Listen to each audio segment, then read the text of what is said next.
Hello friends, मैं हूं सन्मय प्रकाश और आप देख रहे हैं यूट्यूब चैनल सरकारी जॉब न्यूज़। कई महत्वपूर्ण टॉपिक है जैसे आरआरबी यानी रीजनल रूरल बैंक्स, ग्रामीण बैंक, उसकी संख्या अब कम हो रही है तो नौकरियों पर भी संकट है बैंकों में, वो चर्चा करेंगे। ट्रम्प को अब समझ में आया है बर्बाद गुलिस्तान करने के बाद, तो टैरिफ उन्होंने ब्रेक लगाया है टैरिफ पे, और हालांकि चीन पर बहुत ही खतरनाक ढंग से वार किया है। और भी कई सारे महत्वपूर्ण टॉपिक हैं। रेपो रेट है, राम साहेब पांडे जो कि काफ़ी लोकप्रिय लोक नर्तक थे, उनका निधन हो गया, उनके बारे में जानेंगे। सिटी ऑफ ऑनर मिला है राष्ट्रपति द्रौपदी मुर्मू को किस देश में, तो वो चर्चा करेंगे। और भी कई सारे महत्वपूर्ण टॉपिक्स हैं। ओके, तो शुरू करते हैं दोस्तों। और पहला क्वेश्चन काफ़ी महत्वपूर्ण है। एक राज्य एक आरआरबी नीति के तहत ग्रामीण बैंकों का विलय के बाद देश में कुल ग्रामीण बैंकों की संख्या 43 से घटकर कितनी हो गई? तो आंसर होगा इसका 28। ठीक है, 1 मई 2025 से 43 ग्रामीण बैंकों की संख्या अब घटकर कितनी हो जाएगी? 28 रह जाएगी। क्यों? ओके, क्यों किया गया ऐसा? तो देखिए, क्षेत्रीय ग्रामीण बैंकों के प्रदर्शन और उसकी दक्षता में सुधार करने के उद्देश्य से विलय की प्रक्रिया शुरू की है केंद्र सरकार को वित्त मंत्रालय ने, उसी ने ये नोटिफिकेशन जारी किया है। ओके, महत्वपूर्ण बात यह है कि सर्विस को बेहतर करने के लिए और लागत को कम करने के लिए बैंकों को जोड़ा जा रहा है। आपको पता है कि अब जो नई तकनीक आई है और उसकी वजह से अब लोगों की ज़रूरतें कम है। ठीक है, तो ऐसे में वो भी बैंकों को एकजुट किया जा रहा है ताकि शाखाएं भी कम हो जाएंगी और लागत कम आएगी। ओके, तो बैंकिंग सर्विस को बेहतर करने के लिए, कॉस्ट कम करने के लिए सरकार ने ये फैसला लिया है कि रीजनल रूरल बैंक यानी ग्रामीण बैंक हैं, उसका चौथा विलय शुरू कर दिया जाए। ठीक है, तो 3 विलय तो इससे पहले हो चुके हैं और ये चौथा विलय इस बार का है। तो ये सब बातें कहना है किसका? वित्त मंत्रालय का। ठीक है, और वित्त मंत्रालय ने ये कहा है नोटिफिकेशन में कि क्षेत्रीय ग्रामीण बैंक अधिनियम 1976 की धारा 23(1)(a)(1) उसके तहत 11 राज्यों और यूनियन टेरिटरी में मौजूद जो रीजनल रूरल बैंक्स हैं उसको मतलब एक कर दिया जाएगा। मतलब कई राज्यों में क्या है ना, एक से ज़्यादा रीजनल रूरल बैंक्स थे, तो उन सबको अब एक किया जा रहा है। जैसे उत्तर प्रदेश हो गया, बिहार हो गया, आपको राजस्थान हो गया, और भी कई सारे पश्चिम बंगाल हो गया, इन सब में।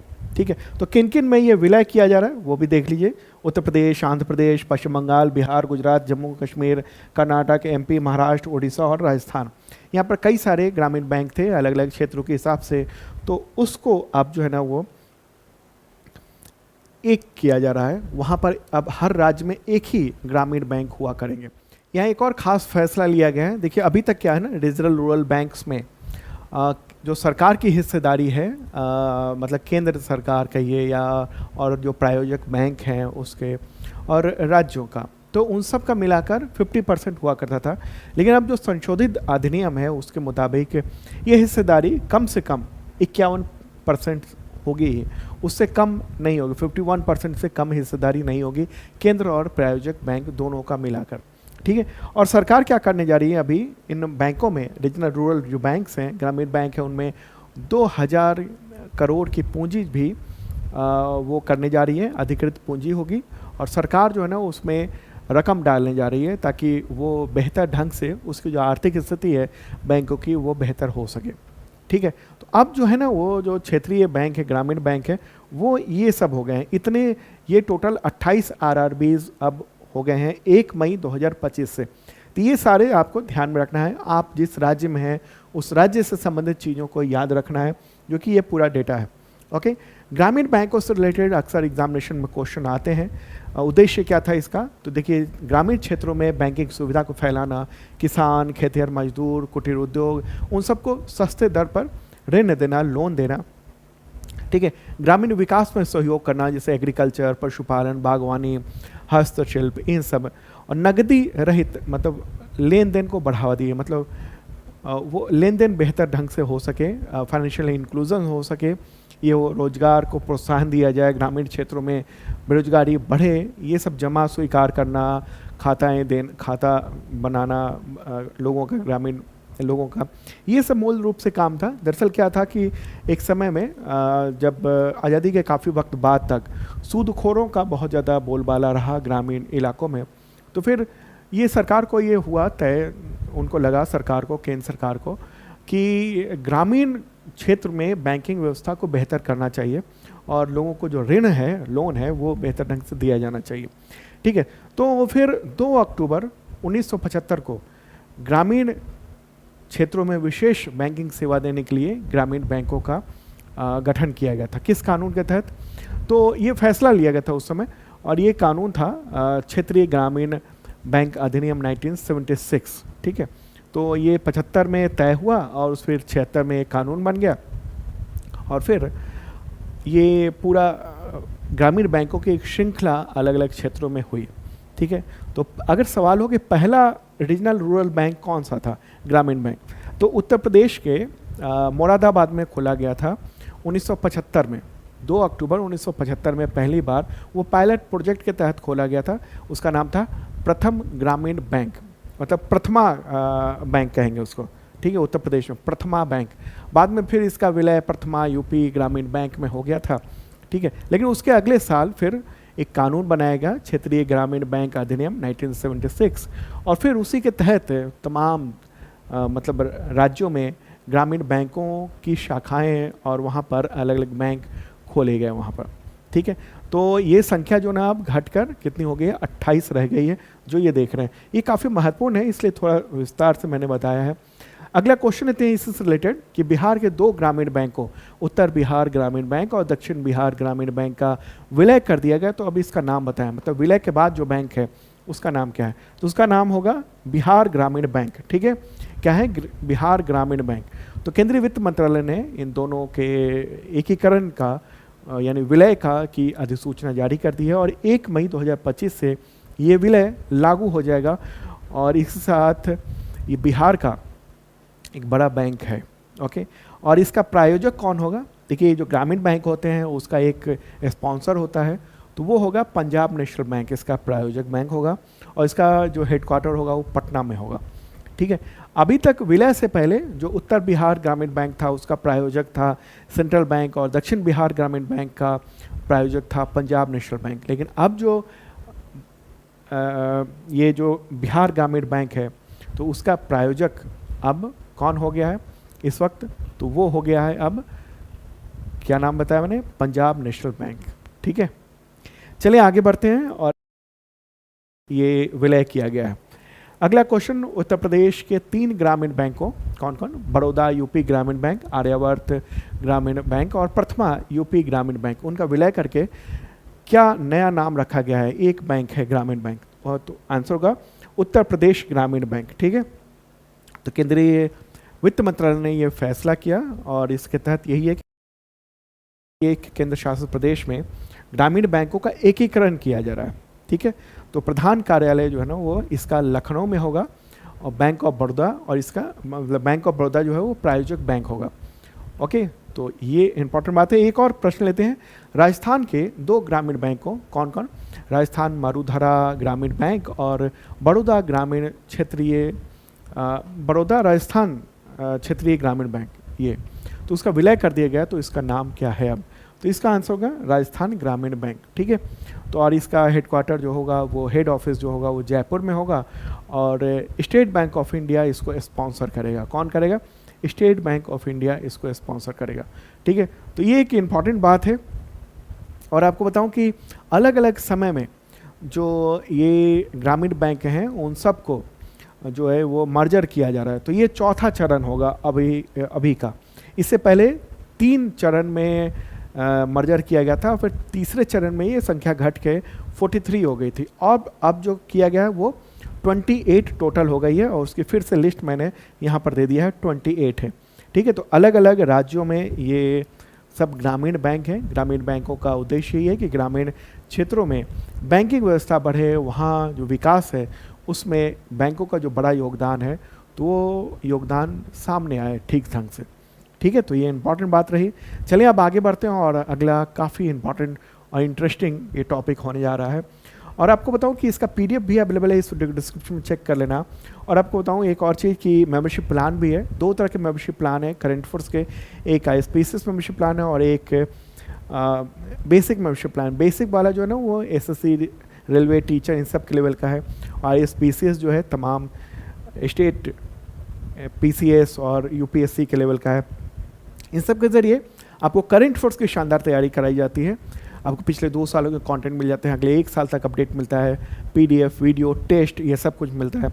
और संबंधित एग्जामिनेशन टेस्ट सीरीज भी मिल जाएंगे, जैसे 71st बीपीएससी का मिल जाएगा, उत्तर प्रदेश का मिल जाएगा, ये सब टेस्ट सीरीज भी यूपीपीसीएस के और यूपीएससी के टेस्ट सीरीज भी मिल जाएंगे आपको। इस तरह से बेसिक मेंबरशिप ने आपको करंट अफेयर्स के साथ साथ पूरे टेस्ट सीरीज भी मिल जाएंगे आपके, रेलवे, टीचर, पुलिस, इन सब के लेवल का। तो आपके लिए बहुत ही इंपॉर्टेंट है, वो ज्वाइन कर सकते हैं। अच्छा, इसके अलावा कई सारे बैचेज चल रहे हैं, जैसे यूपीएसआई का बैच चल रहा है, यूपी कांस्टेबल का बैच चल रहा है, बिहार सिपाही का बैच चल रहा है, स्पेशल बैच है इंडियन ज्योग्राफी का, वो भी चल रहा है शानदार ढंग से।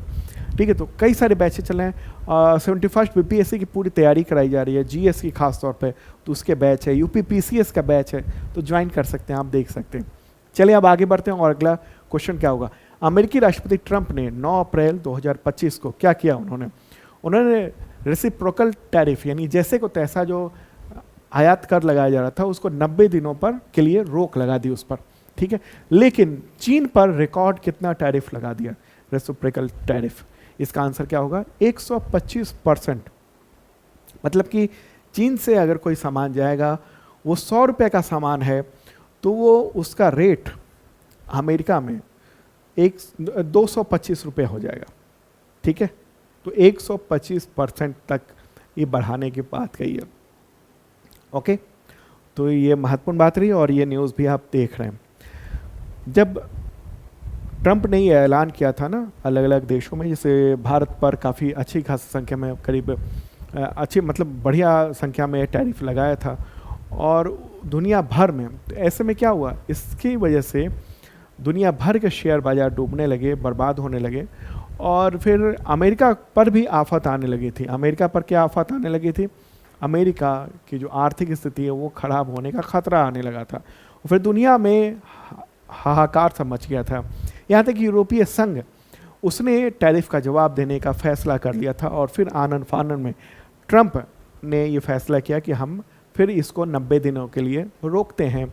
और फिर चूंकि लोग बात करने आ रहे हैं तमाम देश, और बहुत बेहूदे ढंग से इन्होंने एक बयान भी दिया। उन्होंने कहा कि लोग तो हमारे पास आ रहे हैं, और मतलब बहुत ही ऐसे शब्दों का इस्तेमाल किया तमाम देशों के प्रधानमंत्रियों और राष्ट्रपतियों के लिए कि प्लीज़ सर, इस तरह से, और मतलब ऐसे कई गंदे शब्दों का भी इस्तेमाल किया इन्होंने। कहा कि बहुत हमसे मतलब कह रहे हैं कि प्लीज़ मान जाओ, टैरिफ कम कर दो, इस तरह की बातें हो रही है। ओके, तो ये एक इम्पॉर्टेंट बात है। और ख़ास तौर पर चीन पर जो है ना वो टैरिफ 125% तक कर दिया गया है, चाइना पर अमेरिका ने लगा दिया। तो ऐसे में क्या होगा, चीन जो बड़े पैमाने पर अमेरिका को निर्यात करता है सामान, तो उसकी महंगाई बहुत ज़्यादा हो गई। इससे पहले चीन ने क्या किया था, 84% टैरिफ लगा दिया था, रेसिप्रोकल टैरिफ जैसे को तैसा घोषणा कर दी थी। और उसके बाद ही ट्रंप ने ये कर दिया कि 125% का टैरिफ लगाएंगे।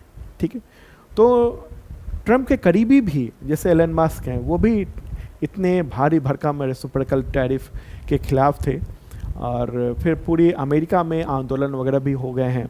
तो इस वजह से भी बहुत समस्या में घिर गया था अमेरिका और आखिरकार उसको ये करना पड़ा। भारत पर कितना टैरिफ लगाया था ट्रंप ने, तो वो 26% का डिस्काउंटेड रेसिप्रोकल टैरिफ लगाया था। लेकिन हालांकि अब 90 दिन के लिए लागू नहीं रहेगा, हालांकि 9 अप्रैल से लागू होना था लेकिन रोक दिया गया है।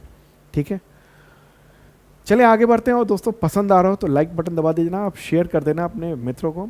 अगला प्रश्न होगा, आरबीआई ने द्विमासिक मौद्रिक नीति समीक्षा जो कि अप्रैल 2025 में की, तो रेपो रेट में कितना बेसिस पॉइंट घटाया और जिससे ये 6% कर दिया है उसने। आंसर होगा 25 बेसिस पॉइंट के कट किया गया है। यहाँ आप देख रहे हैं 25 बेसिस पॉइंट। अब ये बेसिस पॉइंट क्या होता है, देखिए 100 होता है ना, जैसे क्या कही 1% हुआ है। ठीक है, 1% को 100 मान लिया गया बेसिस पॉइंट। ठीक है, और 100 में से 25 बेसिस पॉइंट कम कर दिया, यानी पहले जो था ना वो 6.25% था रेपो रेट, अब उसको घटाकर 25 बेसिस पॉइंट कम करके 6% कर दिया गया है। समझ रहे होंगे आप बात। तो आरबीआई की जो मॉनेटरी पॉलिसी कमेटी है, तो उसी की मीटिंग हुई थी। संजय मल्होत्रा आजकल गवर्नर हैं, तो ये मीटिंग हुई 9 फरवरी को और इसी में ये तय कर दिया गया सर्वसम्मति से कि 6.25% से घटाकर अब रेपो रेट को 6% कर दिया जाए। दरअसल दुनिया में जो अनिश्चितता है ना, उसकी वजह से एक और बात हुई है कि भारत का जो विकास दर है उसमें भी कटौती कर दी गई है। विकास दर के अनुमान में कई की कटौती भी की गई है। ठीक है, तो ये एक इम्पॉर्टेंट बात रही। तो अब ये रेपो रेट होता क्या है, इसको क्या कहेंगे हम रेपो रेट को, और क्यों कम किया गया? एक तो ये कम इसलिए भी किया गया कि तो पूरी दुनिया में अंतर्राष्ट्रीय स्तर पर जो अनिश्चितता का माहौल है रेसिप्रोकल टैरिफ की वजह से, जो टैरिफ वॉर चल रहा है, ठीक है, ट्रेड वॉर कहिए इसको, उसकी वजह से दुनिया में मंदी की भविष्यवाणी भी की जा रही थी, महंगाई बढ़ने की भविष्यवाणी की जा रही थी। तो आरबीआई गवर्नर ने ये कहा कि वैश्विक रूप से जो बदलाव हो रहे हैं वो चिंताजनक है और इसी वजह से हम रेपो रेट में बदलाव कर रहे हैं। अब रेपो रेट होता क्या है, रेपो रेट का मतलब क्या हो गया? देखिए, आसान भाषा में अगर कहें तो मतलब जैसे बैंक जो है ना आपको हमें कर्ज देता है, तो कर्ज देता है तो फिर उस पर ब्याज वो लेता है। ठीक ऐसे ही बैंकों को भी रोज़मर्रा के कामकाज के लिए भारी भरकम रकम की ज़रूरत पड़ती है। तो वो क्या करता है, बैंक आरबीआई से कर्जा लेता है, उधार लेता है। शॉर्ट टर्म होता है, कम समय का होता है, तो वो उधार लेता है और इस पर जो आरबीआई जो ब्याज लेता है उसी को कहते हैं रेपो रेट। क्या कहते हैं? रेपो रेट कहते हैं। ठीक है, एक होता है रिवर्स रेपो रेट भी, जैसे बैंकों के पास ज़्यादा पैसा आ गया, रुपया आ गया और वो चाहता है कि इसको दे दें ताकि थोड़ा ब्याज मिल जाए, तो वो यही चीज़ आरबीआई को भी दे देता है रुपया, तो उससे उसको भी ब्याज मिलता है, तो उसको क्या कहते हैं? रिवर्स रेपो रेट कहते हैं। ठीक है, तो ये एक महत्वपूर्ण बात रही जो कि समझ चुके होंगे आप। ठीक है, तो आरबीआई की जो मॉनेटरी पॉलिसी कमेटी होती है वो 2 महीने पर द्विमासिक मीटिंग करती है और फिर ये तय करती है। इससे पहले फरवरी में भी 25 बेसिस पॉइंट की कटौती की गई थी रेपो रेट में। ठीक है, अब सवाल ये होगा कि रेपो रेट का क्या प्रभाव पड़ता है। तो रेपो रेट जो है ना वो आरबीआई के पास महंगाई से लड़ने का एक शक्तिशाली टूल है। जिससे पिछली बार बीपीएससी एग्जामिनेशन में क्वेश्चन भी आ चुका है कि महंगाई से लड़ने के लिए जो शक्तिशाली टूल कौन सा है आरबीआई के पास, रिजर्व बैंक ऑफ इंडिया के पास, तो क्या होगा आंसर? रेपो रेट होगा। रेपो रेट जो है शक्तिशाली टूल है। देखिए, जब भी महंगाई बढ़ती है तो आरबीआई क्या करता है? रेपो रेट को बढ़ा देता है, फिर इकॉनमी में मनी फ्लो को कम करने की कोशिश करता है। और जब मार्केट में महंगाई बहुत कम हो जाती है तो फिर क्या करता है? रेपो रेट को घटा देता है। अब ये कैसे होता है, फ़र्क कैसे पड़ता है? देखिए, फ़र्क ये पड़ता है जैसे कि आपको क्या है, जब मार्केट में जो है ना मनी का फ्लो बहुत ज़्यादा होगा तो फिर क्या होगा? महंगाई बढ़ जाती है। ठीक है, अगर लोगों के पास ज़्यादा रुपया है तो महंगाई ज़्यादा बढ़ जाती है। फिर क्या होगा? फिर डिमांड जो है वो ज़्यादा होगा और सामान कम होगा, तो ऐसे में क्या होगा? चीज़ें महंगी हो जाएंगी। और ये क्या करता है ना, रेपो रेट को बढ़ाकर ये क्या करता है? ब्याज मतलब कर्ज को महंगा कर देता है। तो अब क्या होगा कि बैंक जो है ना, बैंक ने महंगा लोन कर दिया, तो लोग जो लोन लेने जा रहे हैं ना वो लोन कम लेते हैं। इस तरह से क्या होता है? मनी फ्लो वो कम हो जाता है और इसकी वजह से फिर महंगाई पर काबू पाया जाता है। ठीक है, तो आरबीआई ये इंपॉर्टेंट रोल अदा करता है रेपो रेट के जरिए, क्योंकि महंगाई को कंट्रोल करने की जो मुख्य जिम्मेदारी है ना वो आरबीआई के पास है, रिजर्व बैंक ऑफ इंडिया के पास।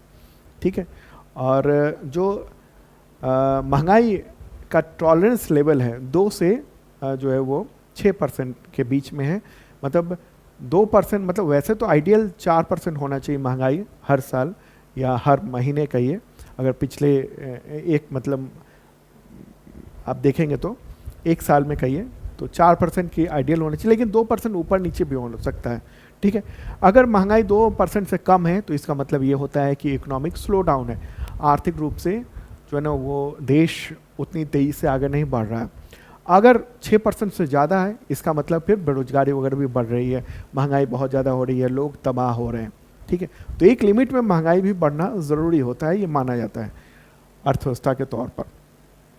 अगला क्वेश्चन लेते हैं, महत्वपूर्ण प्रश्न है ये। लोक नर्तक राम सहाय पांडे का निधन हो गया 8 अप्रैल 2025 को, तो उन्हें किस लोक नृत्य को बहुत ही लोकप्रिय बनाने का श्रेय दिया जाता है? कौन सा है इसमें से?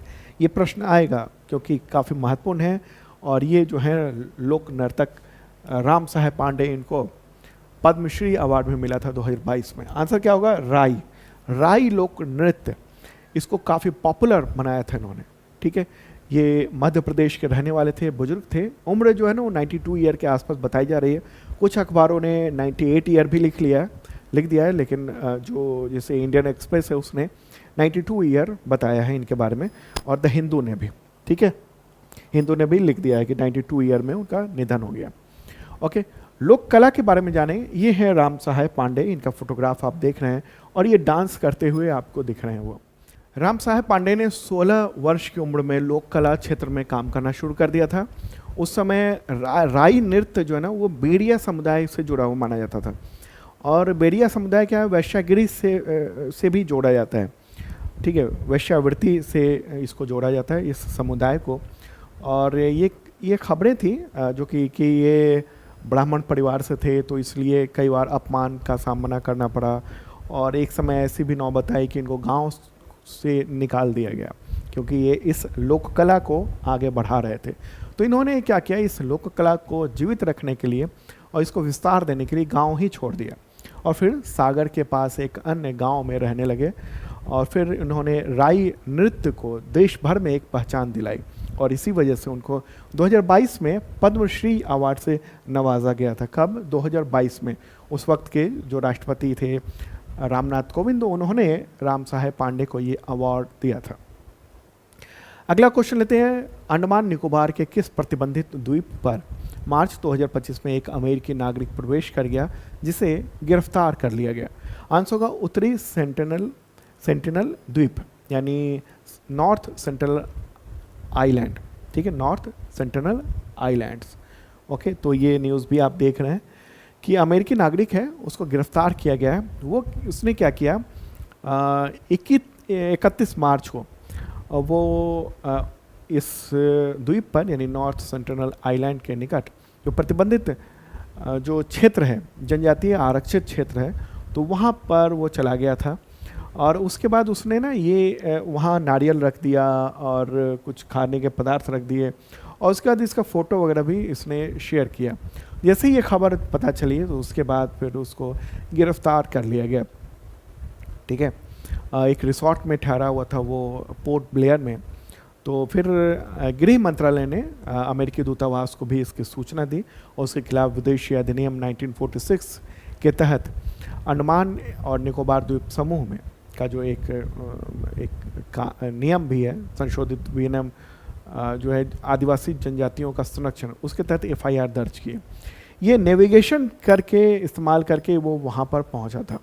ठीक है, जीपीएस के ज़रिए वो पहुँचा था। देखिए, प्यारा भारत है, और देखेंगे ये है अंडमान निकोबार द्वीप समूह। ओके, तो यहीं पर इस तरफ ये नॉर्थ सेंटिनल आइलैंड्स। ठीक है, तो ये वहाँ पर जाना जो है ना वो प्रतिबंधित है, और माना जाता है कि वहाँ के जो लोग हैं, वहाँ जो लोग रह रहे हैं, इस तरह के फोटोग्राफ देख रहे हैं आप, वो अफ्रीका से निकले मानव समूहों के वंशज हैं। दरअसल मानव वैज्ञानिकों के मुताबिक ये है कि आधुनिक के जो मानव हैं, यानी होमो सेपियंस है, उनकी उत्पत्ति लगभग करीब 2 लाख साल पहले अफ्रीका में हुई थी, और लगभग 60,000 से 70,000 साल पहले एक छोटा समूह अफ्रीका से निकलकर पूरब की ओर चला गया, और फिर पूरी दुनिया में फैल गया।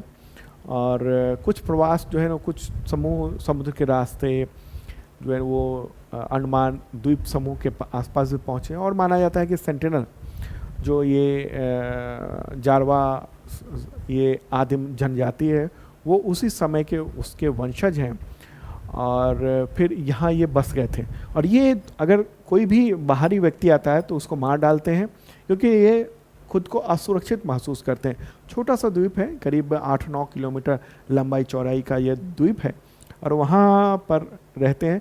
यहाँ तक कि जब कभी हेलीकॉप्टर के जरिए इन पर नज़र रखी जाती है तो फिर ये लंबे लंबे तीर छोड़ते हैं, पत्थर फेंकते हैं। इनको लगता है कि ये कोई दूसरा उनके क्षेत्र में आ चुका है। ठीक है, तो ये एक इम्पॉर्टेंट बात रही। और एक और ख़ास बात है कि उन लोगों पर अगर वो हत्या भी कर देते हैं तो उन पर कोई मुकदमा नहीं होता है, उनको बिल्कुल छोड़ दिया गया। क्यों छोड़ दिया गया, क्यों वहाँ पर प्रतिबंधित कर दिया गया है लोगों का जाना? क्योंकि ये है कि इनके पास ना इम्यूनिटी उतनी नहीं है जैसे हम लोग। क्या है, हम लोग तो बचपन से ही, जन्म से ही हम लोग वैक्सीन लेते रहते हैं, ठीक है। इसके अलावा जो हमारा वातावरण है उसमें हम इम्यून हो गए हैं कि तमाम बीमारियों से हम बचे रहते हैं, ठीक है। और संपर्क में रहते हैं तो बीमारियाँ आती भी हैं तो हमारा इम्यून सिस्टम उसको रोक लेता है। लेकिन इनके पास, चूँकि इन्होंने कभी उस तरह की बीमारियाँ देखी ही नहीं हैं, तो ऐसे में इन पर खतरा है कि इनके पास इम्यूनिटी है नहीं, तो बीमारियाँ इनको तुरंत जान ले सकती हैं। क्योंकि अंग्रेज़ों ने कई बार इन लोगों को पकड़ के कुछ को और प्रयोग के तौर पर उन्होंने रखा, लेकिन उन सब की मौत हो गई थी, ठीक है, ज़्यादातर की। तो इसलिए भी इनको छोड़ दिया गया है कि ये प्राकृतिक आवास है, वहीं पर रहें। चलिए आगे बढ़ते हैं। अगला क्वेश्चन, विश्व होम्योपैथी दिवस कब मनाया जाता है? तो वह 10 अप्रैल को मनाया जाता है। क्यों मनाया जाता है? तो होम्योपैथी दवा पद्धति के जो आविष्कारक हैं doctor Christian Friedrich Samuel Hahnemann, तो उनका जन्म हुआ था, उन्हीं की जयंती के उपलक्ष्य में ये दिवस मनाया जाता है। अगला क्वेश्चन लेते हैं। केंद्रीय मंत्रिमंडल ने वाइब्रेंट विलेज कार्यक्रम के दूसरे चरण को मंजूरी दे दी है, तो इस तहत किन गांवों के विकास में मदद की जाएगी? आंसर होगा अंतर्राष्ट्रीय भूमि सीमाओं के से सटे हुए जो भी गांव हैं उनको विशेष तौर पर ये किया जाएगा।